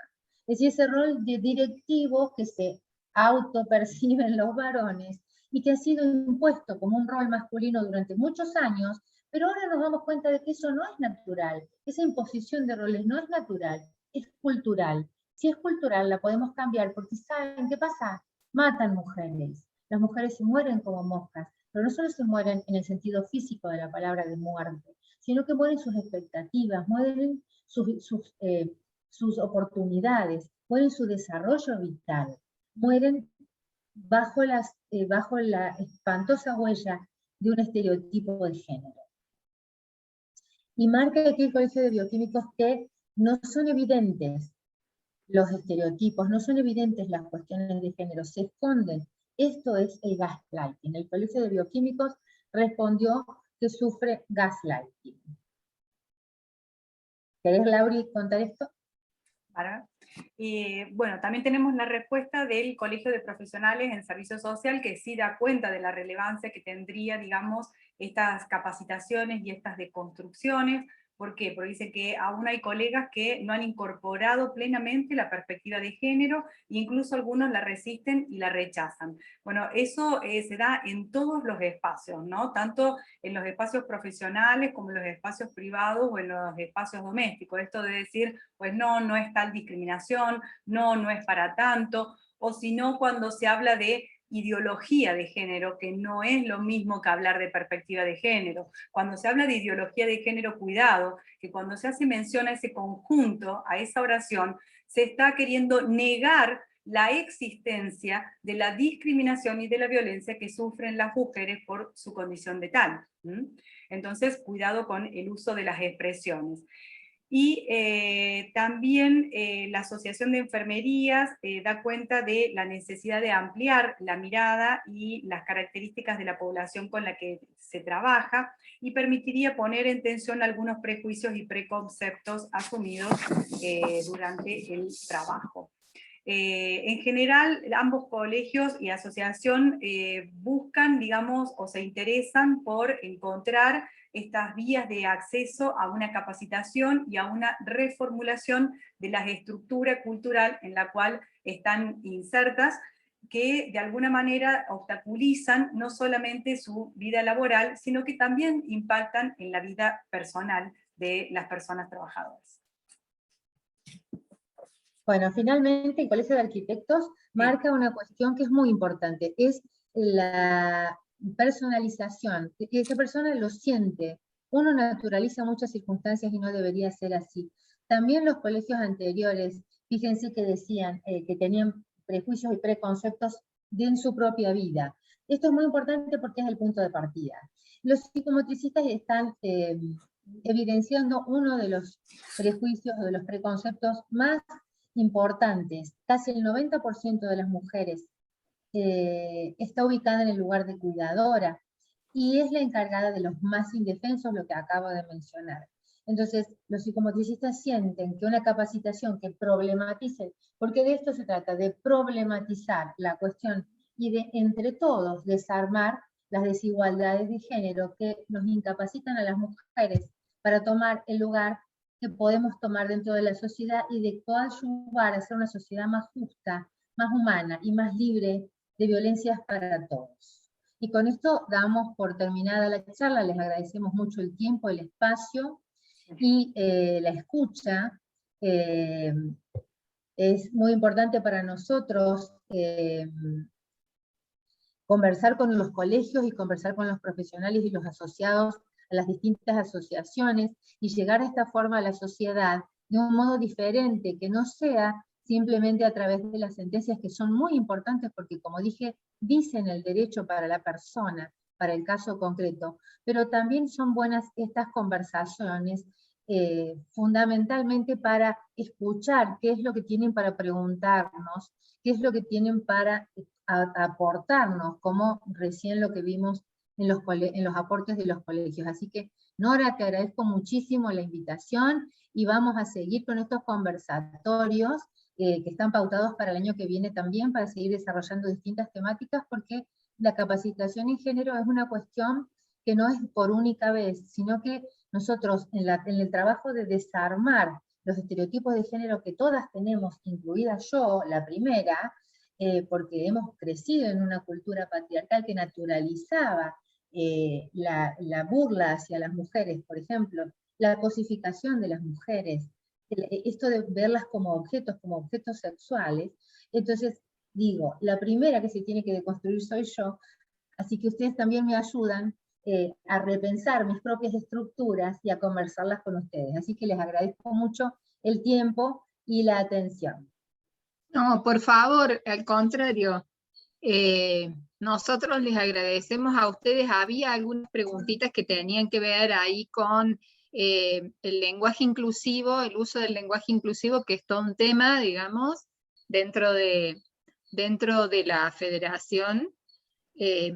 Bueno, nosotros de alguna manera hemos optado por usar los y las, y ese lenguaje es las formas recomendadas de lenguaje con palabras más neutrales, pero genera mucha controversia, y algo que vos mencionaste, no me acuerdo ahora si fuiste vos o Laura, que mencionó el tema de las ideologías, porque también nos ha llegado eso de decir, bueno, está todo bien, pero hay que desideologizar, y nosotros la verdad es que en la gestión de la federación hemos venido tratando de trabajar la temática de géneros, porque vemos que está verde, como se vio, que no es percibida, digamos, las diferencias de género no son percibidas, se ven a través de las investigaciones de nuestro observatorio y demás.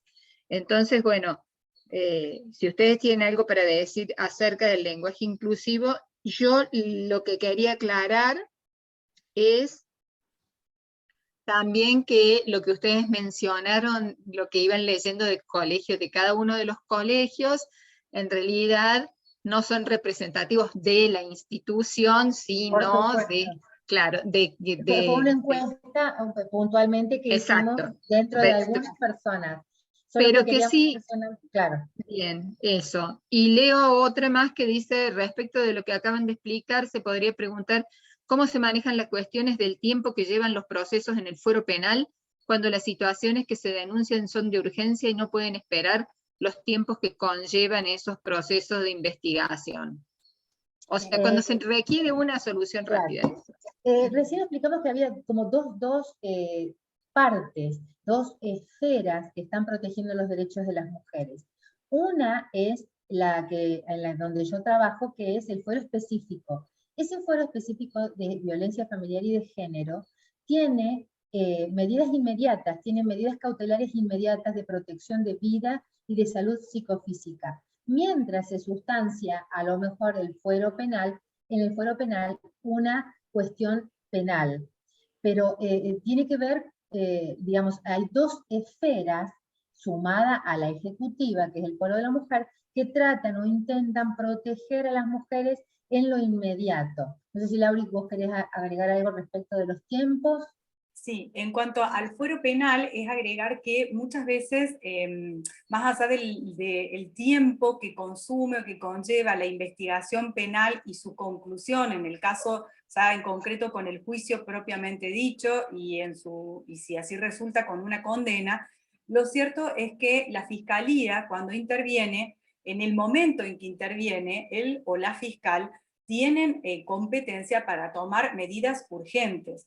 Incluso esas medidas que les mencionó Raquel, que toma el juzgado de violencia en el ámbito donde trabaja Raquel, en esa esfera, cuando las denuncias se formulan en horario inhábil o en días inhábiles, esas medidas urgentes las toman las fiscalías de instrucción. Y después el juzgado de violencia, no el juzgado de control penal, el juzgado de violencia las ratifica, las modifica, las readapta, o ya con más tiempo ve si son las que se precisan para esa situación en concreto o no.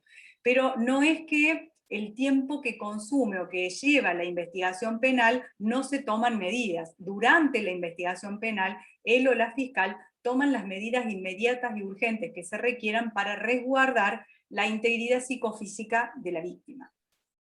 Bien. Una última cosa, y es que escuché ayer que hay instancias, digamos que se reformaría la ley, la 26485, es el año próximo, y que habría instancias de participación para hacer aportes, si saben algo de eso. No conozco el dato, pero nos vamos a poner a investigar y les vamos a contar, porque bueno, es importante. estamos. Claro. Porque también sería interesante poder aportar, sí, la verdad es que está la posibilidad sí. de formular aportes, sí, yo solamente escuché, voy a ser sincera por la radio, la posibilidad esta de modificación, pero no encontré, digamos, alguna nota donde se hable qué se quiere modificar, o sea, Exacto. de fondo de la modificación, sí, la intención de ayornar la ley de protección integral de las mujeres, eso sí, pero como título, pero no el contenido de la reforma o hacia dónde apunta esa reforma. Bien. Respecto del lenguaje inclusivo, quiero decir algo cortito. Recuerden que la cuestión de género y la cuestión de visibilización de género tiene que ver con integrar a personas que no se sienten también ni varones ni mujeres. Incluso ahora hay personas que no se sienten de ningún género, y se llama o género fluido o género abstracto. Es decir, hay personas que no quieren ser llamadas ni mujeres ni varones. Estamos en una sociedad que es democrática y que es plural. Ahí nace la cuestión del lenguaje inclusivo, de la necesidad de algunas personas de no ser tratadas ni como mujeres ni como varones. ¿Por qué no vamos a respetar esas decisiones personales? Las respeta la Ley de Identidad de Género, las respetan las convenciones internacionales. El lenguaje, cualquier psicólogo sabe y cualquier psicólogo explica, crea realidad. No, por eso mismo existe la violencia verbal, de allí sale la violencia verbal, la conceptualización de la violencia verbal. No es lo mismo decir una palabra fuerte que una palabra suave. El lenguaje acaricia, cura. El lenguaje muchas veces cura más que un buen remedio. Entonces, desde esa óptica es desde donde se puede entender el lenguaje inclusivo, en la necesidad de colectivos, de mucha gente, de no ser tratados de una forma que no los representa. Entonces, desde ese lugar podemos entender que se pida trabajar con un lenguaje neutro, como personas encargadas, en lugar de decir varones y mujeres, decir personas de tales características, o las X que sustituyen a las vocales, o directamente decir todos y todas, y todes, porque hay personas que no son todos, ni son todas, ni son distintas, entonces necesitan llamarse de otra forma. Durante milenios, la persona que habla español se ha sentido identificada. Cuando dicen todos, las mujeres se sienten identificadas en ese todo. Eso es una construcción cultural. En cambio, si decimos todas, seguramente a alguien le va a molestar, che, estamos nosotros también, va a decir. decir el varón. Eso les está mostrando la construcción cultural del lenguaje. Y entonces a ese lugar apunta el lenguaje inclusivo, a personas que no se sienten mujeres ni varones, pero además a visibilizar que durante muchos siglos hemos sido tratadas como varones, con nuestra anuencia y bajo nuestro acatamiento, digamos, es decir, vengan todos, nosotras también íbamos. Es decir, nada más que eso quería señalar respecto del lenguaje inclusivo, que nos llevaría toda una charla y una conversación a hablar de eso. Queda anotada para otra. Queda anotada para la próxima. Yo solamente agregar que comparto 100% lo que acaba de decir Raquel, y que es importante ver que el lenguaje también es patriarcal, el lenguaje también es un instrumento de poder. Todo aquello que no se menciona no existe. Exacto. Entonces, el masculino claramente no es neutro, sino que el masculino era lo que dominaba el mundo público, el mundo de lo conocido, no eran las mujeres. Entonces, eran los varones los que comerciaban, eran los varones los que acordaban, eran los varones los que tenían los acuerdos políticos y las decisiones políticas, entonces hablaban en masculino. Está claro que entonces siempre el lenguaje es un instrumento de poder. El lenguaje forma parte también de la estructura patriarcal y también se ve interpelado. Y al igual que las demás estructuras patriarcales, como son la familia, como son las religiones, como es el derecho, las escuelas, etcétera, etcétera, tienen su propia resistencia. Hoy, sinceramente, cuando nos empezamos a poner esos lentes de género, nos cuesta que nos llamen desde el masculino. Y también suena absurdo que si en una reunión somos 35 mujeres y 2 varones, hablemos en masculino. Claro. ¿Por qué? Porque hoy empieza a hacer ruido, y en eso consiste la deconstrucción. Después, si queremos usar, o cómo nos vamos a usar en el lenguaje oral, que por ahí lo dificulta, el usar él, ellas, todos, todas, el todes, que puede llevarnos a, por ahí en una conversación a hacerlo más dificultoso, será cuestión de encontrar las salidas, pero no salidas que oculten, no salidas que tapen, no salidas que silencien. Y en el lenguaje escrito sí es más fácil, y siempre se puede recurrir, como bien dijo Raquel, a los neutros. Eso, gracias, en serio queda pendiente un conversatorio sobre. Y la ultimísima, hay Bea Padula, que es integrante de una comisión nuestra, dice que necesita que le recuerden la ley que ampara a los profesionales para denunciar casos la 10.401. Ahí está. Artículo 5 de la 10.401. Artículo 5. Perfecto.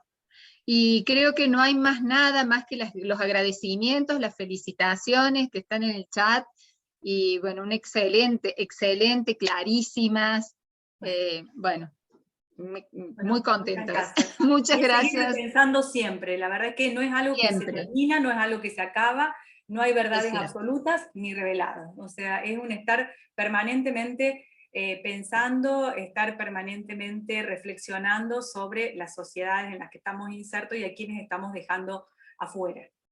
Exactamente, por sociedades más justas e inclusivas. Más justas y que la violencia se erradique. Y es una tarea de todos, de todas y de todos. Así es. Muchísimas gracias. Buenas noches a todas, a todos. Gracias. Nos vemos en la próxima. Muchas gracias, doctora. Muchas gracias, FEPUP. Gracias, Irma. Muchas gracias. Muchas gracias.